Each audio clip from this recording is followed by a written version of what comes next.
he would be at least at the heart to address the problems that our people faced after the demolitions, particularly along the Nairobi River. And now we have seen notice kusema kwamba they are not satisfied with the 30 meters. They want now to go up to 60 meters and therefore occasioning greater harm and pain to the people of this city. And these are fellow Kenyans. They were even promised, I would have expected William Ruto to say, here is the money that we promised to Wapatia. In fact, if you remember, it was a point of departure with his deputy, because the deputy could see the blatant abuse of human rights of the citizens of this country. So we are seeing that instead of giving prominence to things, to this challenge, is now offering to get up a machine which can manufacture 1 million chapatis. If I was asked for an opinion, and if you truly believe in the bottom-up thing, first of all, the making of chapati is actually a Kenyan tradition.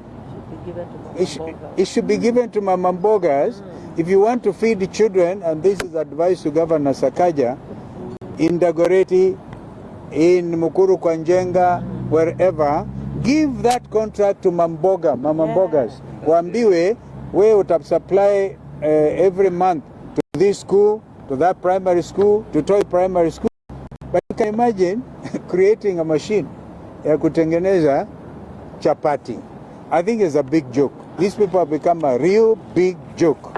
And we therefore want to tell them we are watching, and of course we'll be going to the ground. I know media occasionally say, hey, you guys go out there. Haven't you seen that Ruto's tour of the city comprises more policemen with batons beating people, right, than the citizens themselves? So you cannot force yourself on the Kenyan people. Kenyans have decided Ruto must go. Ruto must go wherever he goes. And we know they even paying not all of you, the regular media, but musionyeshe hiyo. Kwa mfano jana, these retirees, I'm told, had a procession to their property. But people misdirected the media to Utawala. Today, they are getting it as it should be. God bless you. Kama kuna maswali ama somebody wants to add, Mheshimiwa Mawathe. Asanteni sana. Mimi nitazungumzia, kabla sijazungumzia ili jambo la ubomoaji, nitazungumzia hilo jambo la retirees. Tafadhali, hata kama una roho, hawa wazee wako na miaka 78, 80, 91, wewe unaichangia kwa kumdhulumu huyu mzee, hiyo land yake iibiwe, wewe siku moja utaretire.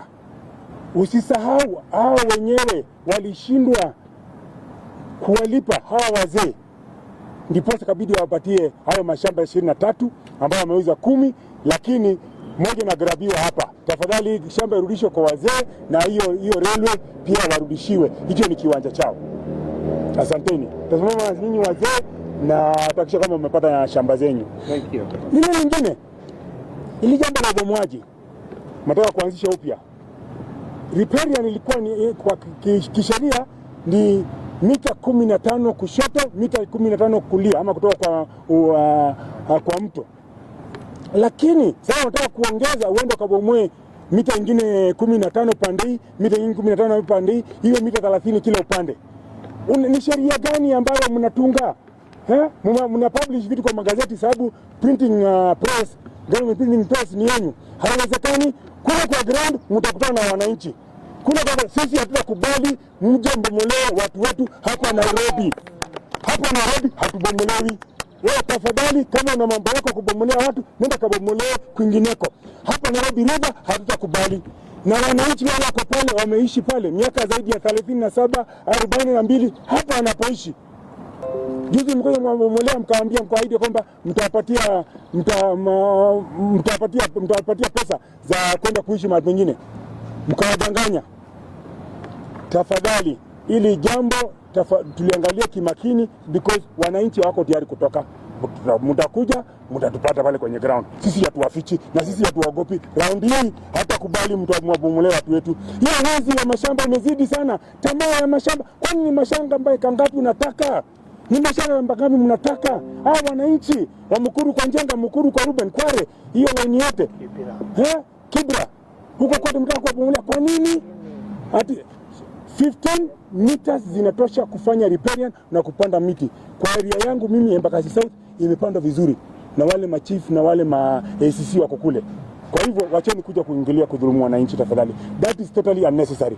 Kuna mala pengine pa kupanda miti kama mataka. Asante. I just want to say that the journeys made by the president in Nairobi is a preparation of young Kenyans to accept a new finance bill, which is being prepared. And I want to urge Kenyans, and especially the young ones, and every caring Kenyan, that we need to look at it carefully. It is not very different from the one which has been rejected before, and the Kenyans should be alert. That's why the president is trying to popularize his ideas in Nairobi. And finally, you have seen the tours are mad with chaos, robberies, and the people are paid to come into these rallies eventually end up looting people. I think the main thing is to provide security for innocent Kenyans whose cars are being broken into and they are getting robbed, and even unfortunately somebody died in this. The president has need to apologize for it and compensate that particular family. Thank you. Well, maybe two other points. You have noticed that the Haiti mission has now become a matter for Kenyan taxpayers. Who in the first place allowed them to go to Haiti? I was in Kajiado yesterday, and the body of our first fallen police officer will be arriving, probably has arrived, and will be buried somewhere in Kajiado on Wednesday. This is a big shame. Hebu angalieni, badala ya kulia that the American administration has withdrawn USAID in order to now cover that gap.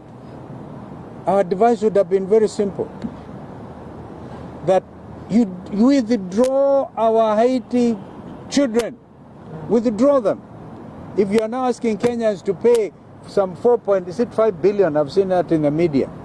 We use that to even now make sure the medicines for HIV patients, right, and other diseases that have been covered or catered for by the USAID program, at least use that money to make these medicines transportable to every Kenyan, because a lot of them are already missing their doses. You are killing your people, and the money that's supposed to help them unalipa kwa Haiti na kwingineko. Similarly, because RSF here came and formed a parallel government, the government of Sudan has now banned importation of Kenyan tea. If you are familiar with Khartoum, utajua kwamba wanapenda sana kahawa majani ya Kenya. They actually take it black tea with a lot of sugar. Kwa kila mahali. Now we cannot even export our tea to Sudan because of carelessness of this regime. Mambo yote yanawakera sana wa Kenya. So even you members of the media, you have that obligation to let our people know. And I thank you. I really thank you. Because this is a struggle for all of us to get our country back. Asanteni sana.